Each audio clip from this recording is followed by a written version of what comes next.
Hey guys, on this one we're going to go through quickly on one of the coolest yet most iconic blower injection scoops ever, and that's the Scott SuperSlot scoop by Scott Engineering, and also called Slot by Scott, who was designed and run by Mel Scott himself in the early 60s. It was a competitive time of innovative thought and to stand out from the rest of the conventional stuff that was out there. So he designed and engineered the Slot by Scott scoop, keeping everything slim and low profile, runs a low profile rectangular style throttle blades, his newly and innovative designed SuperSlot scoop hat, also his re-engineered fuel system to go with it all that included his very own centrifugal fuel pump that put out the correct fuel pressure throughout the entire RPM range, perhaps like a rising rate pressure as the revs go higher, fed to the metering block of course, and required no bypass or return lines at all. It was the lightest, lowest and simplest blower injection of the time, and kits to suit gasoline, alcohol and nitro.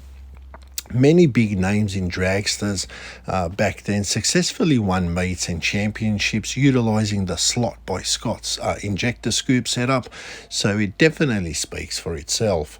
Mel Scott even did injection and pumps for naturally aspirated using the base of 97 Stromberg carbs dual throat and adapting his metered injection on top of them bases with all the appropriate pump, metering blocks etc. for naturally aspirated setups.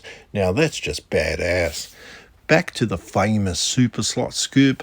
Now we all know where or what kicked this thing off to further badass iconicness.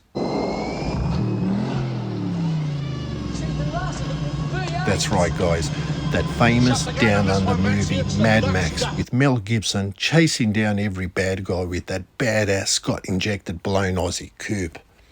Many, especially over these recent years, have redeveloped tribute replica versions of the original Scott scoop in mechanical injection, EFI setups and even single and dupe carb scoops. You can see here even Aries cast up a Scott scoop to go on a 4-hole Hilborn injector, carb scoop versions you can see here, etc. And even after 30 or 40 years or so, Scott injection was again re-released and made with all new castings and in EFI setups. Although original vintage Scott units from the 60s are hard to come by these days, very rare, are valuable, desirable, and are very expensive if you do find a complete unit. Thanks, guys.